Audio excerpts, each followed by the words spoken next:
I never thought I'd be the type of guy to find myself in the midst of a marriage crisis, especially one that involved betrayal. My name is Mark, and I've been married to Lisa for 7 years. We have a seemingly perfect life, a cozy house in the suburbs, two adorable kids, and a shared commitment to help others through our work. Lisa is a dedicated member of an anti-human trafficking task force, and I always admired her passion for making the world a better place. Little did I know, that very passion would become the backdrop for the nightmare that would soon unfold. It all started with subtle changes in Lisa's behavior. I noticed her spending late nights at work more frequently. She'd come home exhausted, her face a mix of excitement and guilt. I thought she was just overwhelmed with the demands of her job, which I knew involved long hours and emotional tolls. But as the weeks went by, the late nights turned into weekends where she'd disappear for hours without much explanation. Sure, she'd mention meetings and casework, but there was a defensiveness in her tone that set off alarm bells in my mind. The pivotal moment came on a Friday evening. I had planned a cozy family night with a movie and pizza, but Lisa texted me while I was prepping dinner, saying she had to stay late to meet a new contact for a case. I understood the nature of her work, but something felt off. I casually asked her if she'd be home for dinner. No response. Just a quick message that she'd grab something on her way back. That felt wrong. Later that night, as I was cleaning up the kids' toys and glancing at the clock, I couldn't shake the feeling of unease. It was almost 9 p.m. and she still wasn't home. I decided to check her social media, thinking maybe she'd posted something about her work. As I scrolled through her recent posts, I saw an unfamiliar name pop up, a guy named Jake, someone I had never heard of before. They had commented back and forth on a few pictures. I felt a knot tighten in my stomach. My gut instinct kicked in, and I reluctantly decided to look a little deeper. I found her phone unattended on the kitchen counter and made a split-second decision to pick it up. I shouldn't have, but I couldn't help myself. I opened her messages and there it was, a conversation with Jake that made my heart drop. They talked about cases, sure, but they also swapped flirtatious emojis and inside jokes I had never been a part of. My hands shook as I read through the messages, each line cutting deeper than the last. I confronted her the moment she walked through the door. The look on her face told me everything I needed to know. There was no denying the guilt that hung in the air like a heavy fog. I felt the surge of anger rise within me, fueled by betrayal and disbelief. "Who the hell is Jake?" I asked, my voice steady but laced with venom. The denial came first. "Mark, it's not what you think," she exclaimed, her eyes wide with a mix of panic and defiance. I could see her mind racing, trying to think of a believable excuse. "He's just a colleague. We're working on a big operation together." But I wasn't buying it. I threw down her phone on the table, the screen lighting up with the damning evidence. "This is just work, Lisa. You're flirting with him," I shouted, feeling a rush of adrenaline coursing through me as I fought to comprehend the betrayal. She started to cry, claiming I was overreacting, that I misunderstood their relationship. The excuses tumbled out uncontrollably. She was just trying to bond over the cases. It didn't mean anything. It was just harmless fun. But I couldn't hear her words through the deafening noise of my own heartbreak. In that moment, I felt a whirlwind of emotions: anger, sadness, disbelief. I wanted to scream, to break something, to make her feel even a fraction of the pain she was inflicting on me. But instead, I stood frozen, battling the realization that the woman I loved had betrayed me with someone I would never have suspected. As the confrontation continued, I came to understand that this was not just about infidelity. It was a deep crack in the foundation of our marriage. I felt lost, thrust into a world where nothing made sense and everything I thought I knew was a lie. The emotional roller coaster was just beginning. I needed to process everything that had happened, and I had no idea how to move forward. After that explosive confrontation, the atmosphere in our home became suffocating. The air was thick with tension, and every time I looked at Lisa, my heart ached with a mix of betrayal and confusion. She had spent the night crying on the couch while I retreated to our bedroom, unable to shake off the bitter thoughts swirling in my mind. I felt like a stranger in my own home. I barely slept that night. I lay in bed, staring at the ceiling, replaying every moment in my head. The signs were there all along, and I just hadn't wanted to see them. The late nights, the sudden secrecy, the change in her demeanor, all of it now felt like a jigsaw puzzle that had finally clicked into place. Lisa had been lying to me, and the trust we built over 7 years had come crashing down.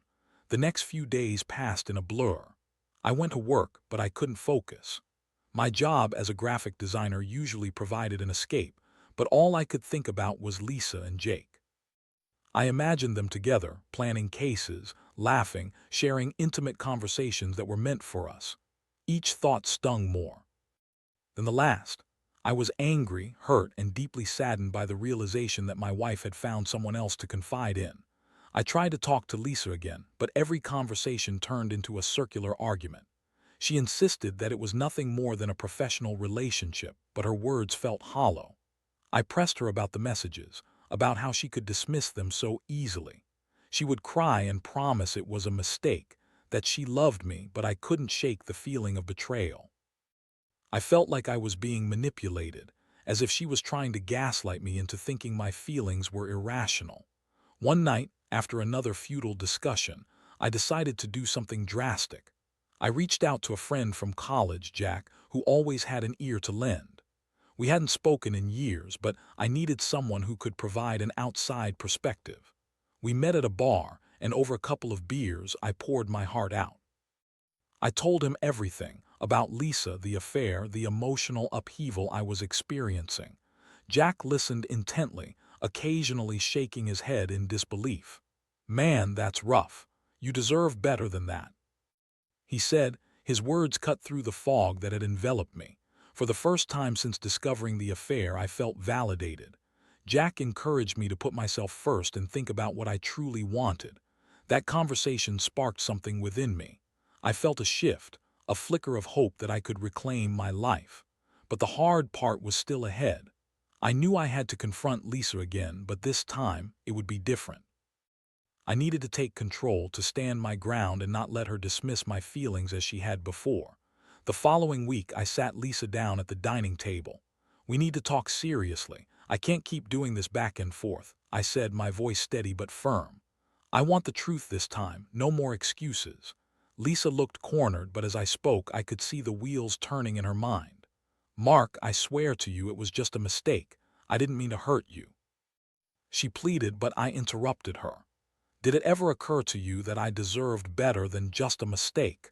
You've been cheating on me, and I need to know why."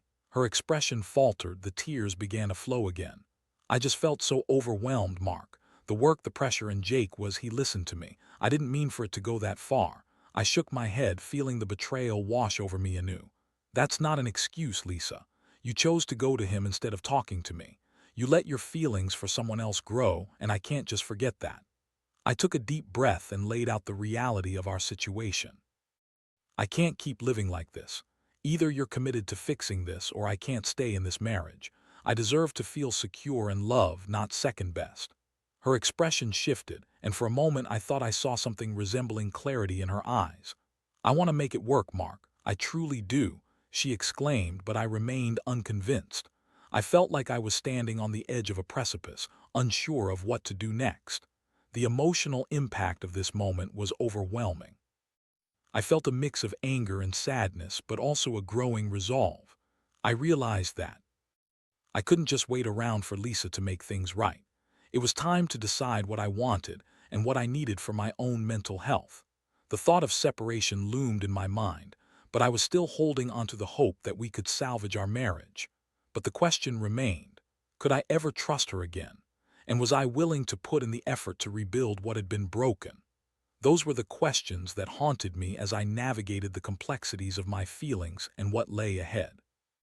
As the days turned into weeks, the emotional toll of Lisa's betrayal weighed heavily on me. We continued to work on our marriage, as she put it, but every conversation felt strained, and trust seemed like an elusive concept. I was on high alert, constantly analyzing her actions, searching for signs that she might slip back into old habits. It felt exhausting, like a full-time job in itself. Despite my reservations, I did my best to stick to the plan. We attended couples therapy, hoping that a professional could help us navigate the treacherous waters we found ourselves in.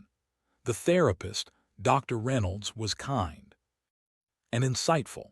She encouraged us to communicate openly, but I knew that was easier said than done.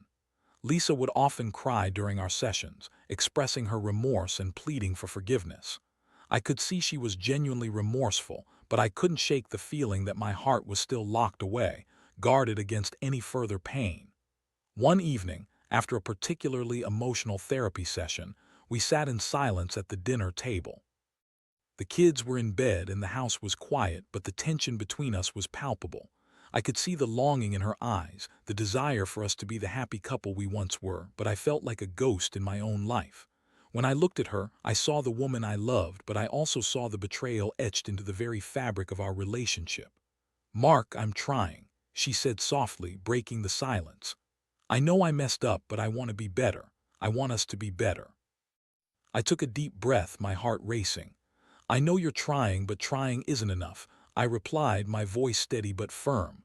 "You need to show me that this is more than just words. I need to feel it." That night, I decided to take a step back and reassess everything. I sat down with a pen and paper, writing out my feelings. I needed clarity, and sometimes putting thoughts into words helped. I found myself documenting the highs and lows of our relationship, from the sweet memories of our early days to the painful realization of her infidelity. The pages filled quickly, each word a cathartic release of pent-up emotions. As I wrote, I felt a sense of clarity wash over me. I realized that while I loved Lisa, I also needed to prioritize my own well-being. I couldn't continue living in this emotional limbo, waiting for something to change while holding on to a relationship that felt fractured. I decided that it was time to confront the possibility of separation. A few days later, I broached the subject with Lisa. We were sitting on the couch, the television flickering in the background. "I think we need to talk about our future," I said, my heart pounding. I could see the fear flash across her face. "Mark, please don't say it," she whispered, her voice trembling. "I think we may need to consider a separation," I said, watching her expression shift from fear to heartbreak.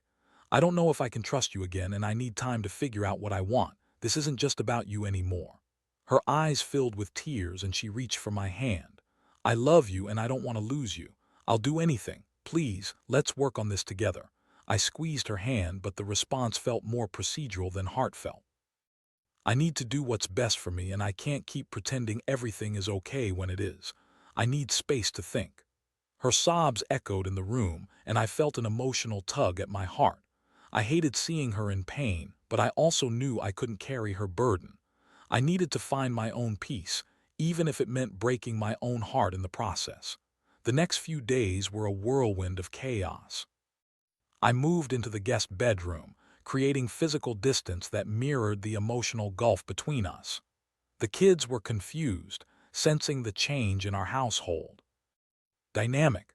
I tried to maintain a sense of normalcy for their sake, but the tension lingered like a dark cloud overhead. While I navigated this newfound separation, I also began to explore my own interests again. I started running in the mornings, something I hadn't done since before the kids were born. I found solace in the rhythm of my footsteps against the pavement, and it provided a much-needed escape from the turmoil that had engulfed my life. I began reconnecting with friends, leaning on my support system to keep my spirits up. One evening, I met up with Jack again. We grabbed dinner and caught up, laughing about old memories and sharing updates about our lives. I felt a bit of the weight lift off my shoulders, if only for a moment. "You know, Mark, you deserve to be happy," Jack said, looking at me with sincere eyes. "Whatever that looks like for you, whether that's with Lisa or not, just don't lose yourself in this." His words resonated deeply. It was a reminder that I had the power to shape my own future, regardless of the mess Lisa and I had created. But as I settled into this new routine, the emotional pull of Lisa was still strong. I found myself missing her, despite everything. I'd see her in the kitchen making dinner for the kids, her laughter echoing through the house, and I'd feel that familiar ache in my heart.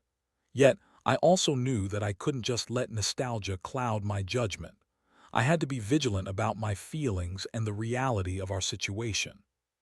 The path ahead seemed uncertain, but I was starting to understand that sometimes stepping back is necessary to gain perspective. The emotional roller coaster of our relationship wasn't over yet, and I had a feeling that the next chapter would demand even more strength and vulnerability than I had ever encountered. I needed to be prepared for whatever came next. As the separation continued, I found myself grappling with a myriad of emotions. The initial relief of having some space was slowly morphing into a sense of loneliness. I had hoped that time apart would provide clarity, but all it did was amplify the echoes of what I had lost. I missed the laughter we shared, the inside jokes, the dinners we used to enjoy together as a family. Yet every time I thought about Lisa, the memories of her betrayal surfaced like dark clouds creeping in on a sunny day. My work was becoming an escape, a distraction from the chaos at home. I poured myself into my projects, using the long hours to avoid confronting my feelings. But eventually, the weight of my personal life seeped into my work, and I began to lose focus. The uncertainty of my marriage loomed like a shadow, affecting my creativity and productivity. It was a cruel cycle, and I knew I had to face it head-on. One evening, as I sat on the couch scrolling through social media, I stumbled upon a photo that stopped me in my tracks. It was a picture of Lisa and Jake at a charity gala, their smiles wide and carefree. Her arm was looped through his, and the caption read, "So proud to support this cause with my amazing team." I felt my heart drop. The image felt like a punch to the gut, a stark reminder of the betrayal I was still grappling with. I couldn't believe she had the audacity to post such a picture while we were still in the midst of our separation. Anger surged through me, and for the first time since this nightmare began, I felt the urge to take action. I grabbed my phone and texted Lisa. "I just saw your post with Jake. You really have no shame, do you?" I could hear my heart pounding in my ears as I hit send. Almost immediately, my phone chimed with her reply. "Mark, please don't do this. It's not what you think. You know I'm working on myself." Working on yourself, or working on keeping Jake around? I fired back, not holding back the bitterness I felt. The exchange spiraled into a heated argument over text, with her insisting that I was misinterpreting everything. "He's just a friend. You're making this worse," she pleaded, but I was done being manipulated by her excuses.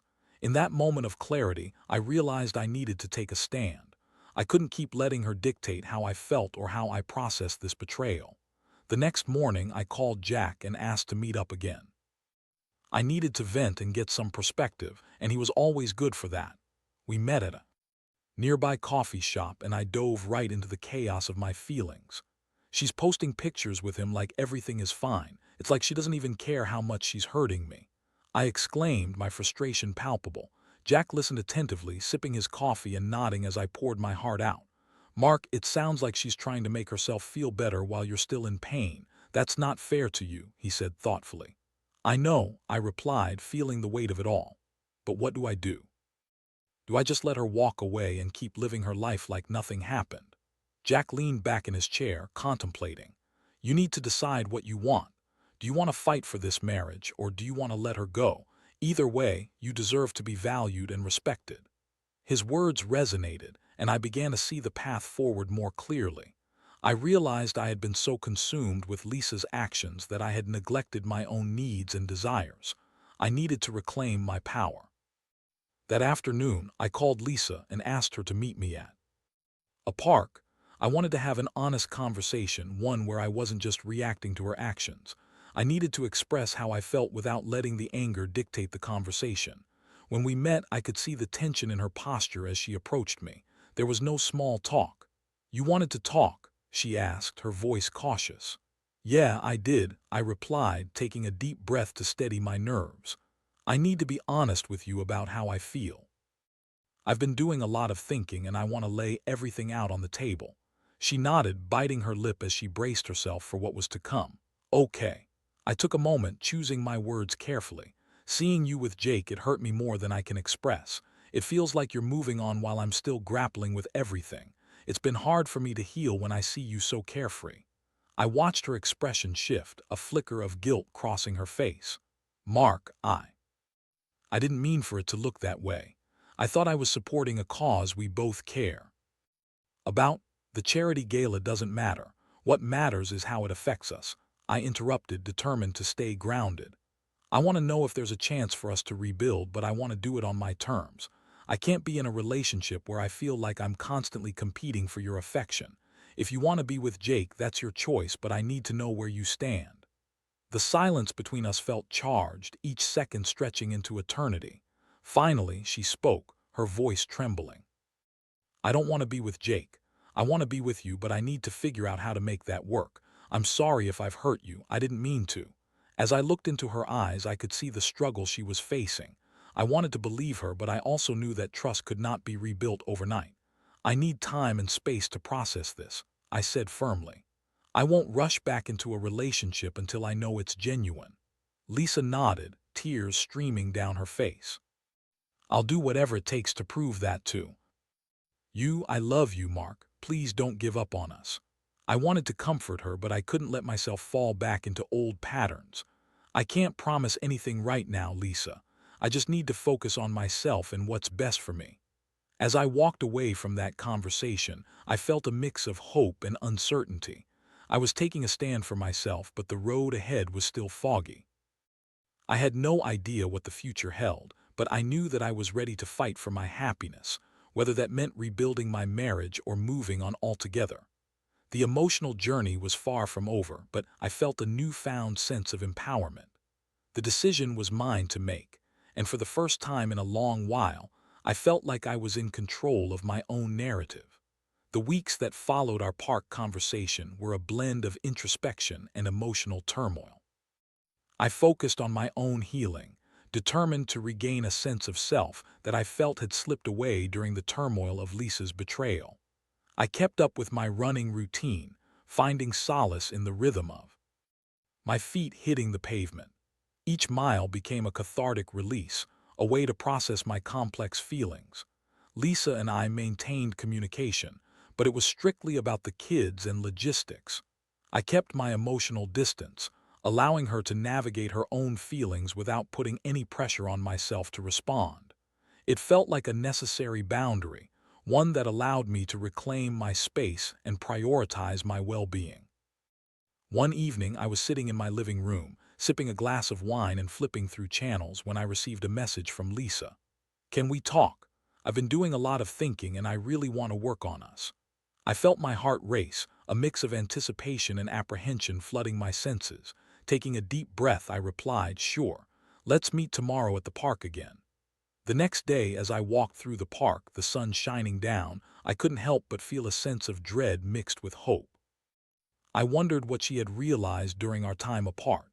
When I spotted her sitting on a bench, her expression was serious, a sharp contrast to the carefree demeanor I had seen in the social media photos with Jake. "Hey," I said, taking a seat beside her, "what's on your mind?" She looked down at her hands, fidgeting nervously. "I've been reflecting on everything and I realize how much I've taken for granted. I've hurt you deeply and that's something I can't just brush off." I nodded, waiting for her to continue. "I need to be honest. I didn't just flirt with Jake. I got caught up in something that made me feel alive again, and it was wrong.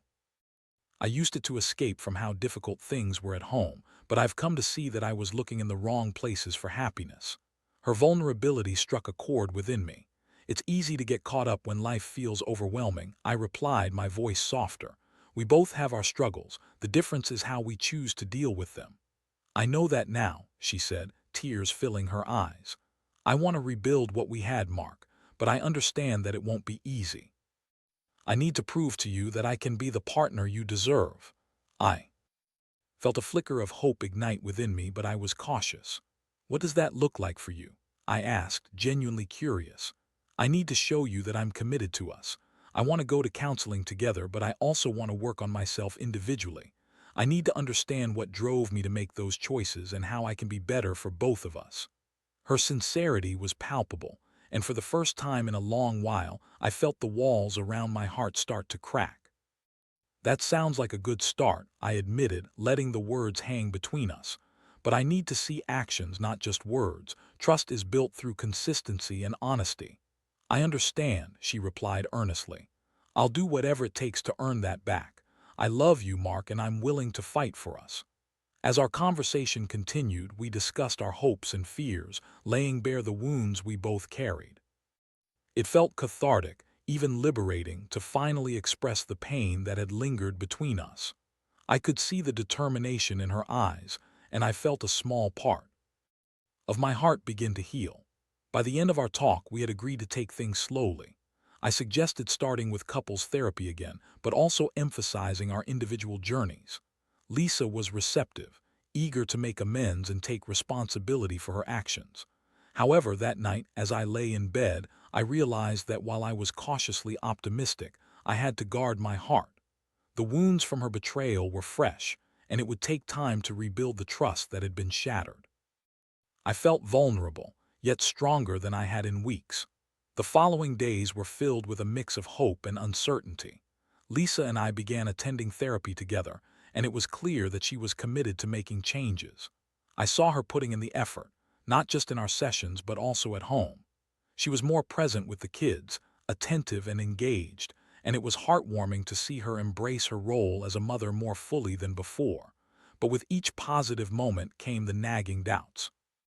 I would find myself replaying memories of the pain she caused, the way I felt betrayed by someone I trusted so deeply. It was a constant battle between my desire for reconciliation and the fear of being hurt again. One night as we lay in bed, she turned to me and said, "I know this is hard for both of us, but I really want to make this work. I love you, Mark." I looked into her eyes, searching for sincerity.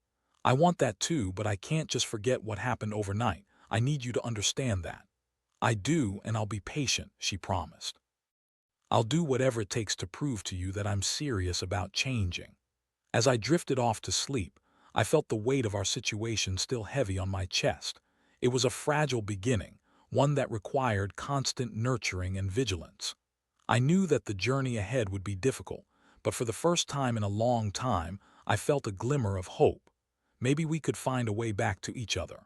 Or maybe this was just the beginning of a path that would ultimately lead us apart. Regardless, I was ready to face whatever came next, armed with newfound strength and the knowledge that I deserved happiness, both for me and for my children. The future was uncertain, but I was determined to take it one step at a time. As we moved forward, the path towards rebuilding our marriage remained rocky but filled with small victories. Lisa and I attended therapy regularly, and each session peeled back layers of our relationship, exposing raw emotions and hidden fears. We were learning to communicate better, to listen without immediately reacting, and to express our feelings honestly. It was a slow process, but each step felt like a necessary evolution. One evening, after a particularly intense therapy session, we sat down on the couch, exhausted yet hopeful. "I feel like we're finally starting to connect again," Lisa said, her voice soft and sincere. I could see the effort etched on her face, and it sparked a flicker of warmth in my heart. "I agree," I replied, taking her hand. "But we have to keep this momentum going. The road ahead won't be easy, but I think we can do it if we both commit." Lisa nodded vigorously. "I'm all in. I want to show you that I can be the partner you deserve, Mark. I want to rebuild our trust brick by brick." Yet even as we made progress, the shadows of doubt still loomed. One day I found myself scrolling through social media, and I stumbled upon a picture that made my heart race with anxiety. It was another post of Lisa and Jake, this time at a fundraiser, their smiles broad and carefree. My stomach dropped. I felt a surge of anger and insecurity wash over me. Did she not understand how deeply this hurt me? My immediate impulse was to confront her, but I paused, taking a moment to collect my thoughts. This was a test of our commitment, and I needed to approach it with a clear mind. That evening, I sat down with her. "We need to talk," I said, trying to keep my voice even. She looked concerned, her brows furrowing. "What's wrong?" I took a deep breath, steadying myself. "I saw the pictures of you and Jake again. I thought we were moving past that. It's hard for me to see you with him, even if it's just for work."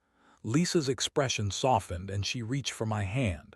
"I'm so sorry, Mark. I didn't even think about how that would affect you. I've been focused on my job, but that's no excuse. I promise I'm not involved with him in any way anymore. I just want to be with you." Her sincerity resonated with me, but the hurt was still fresh. I know that, but it's a reminder of the past, of the hurt you caused. I'm still processing everything.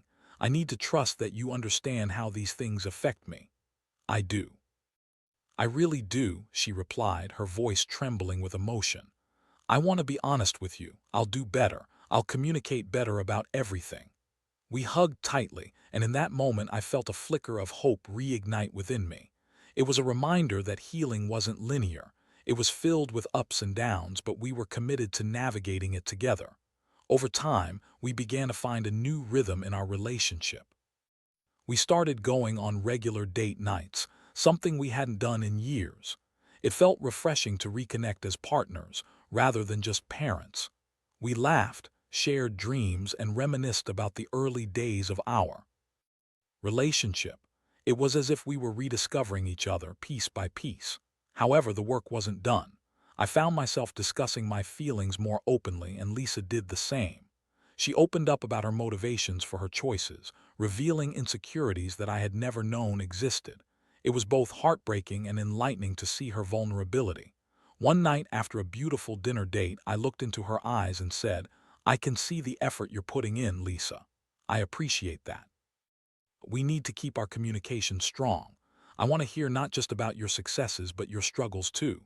"I promise I'll do that," she said, sincerity radiating from her. "I want to be better for us. You mean everything to me." In that moment, I realized that while we were both healing, we were also growing. The journey was long, and there were still moments when doubts crept in, but we were in this together. Months passed, and with each passing day, I felt the weight of the betrayal lift. We had transformed our pain into a foundation for something stronger. I noticed the changes not just in Lisa, but in myself as well. I had learned to assert my needs, to value my own happiness, and to lay down boundaries when necessary. Eventually, I began to feel a sense of peace I hadn't known in a long time. I was learning to trust again, not just Lisa, but myself. And for the first time in a while, I felt that we might actually make it through this. One sunny afternoon, as we sat in our backyard, the kids playing nearby, I turned to Lisa and smiled. "I think we're on the right path. I never thought we'd get here, but I appreciate everything you've done." She beamed back at me, her eyes sparkling with gratitude. "Thank you for giving me a chance, Mark. I know I hurt you, but I'll spend the rest of my life proving that I can be the partner you deserve." That day, I realized that while healing takes time, it's also an opportunity for growth. I learned that love is not just a feeling, but an action, a commitment to support one another through the highs and lows. Our journey was far from over, but as we embraced the challenges ahead, I felt hopeful for the future. I had learned the importance of self-worth and communication, and I knew that whatever lay ahead, we would face it together. As I watched Lisa laugh with our children, I felt a warmth spread within me. We were not just surviving, we were building a new chapter, one rooted in resilience and love.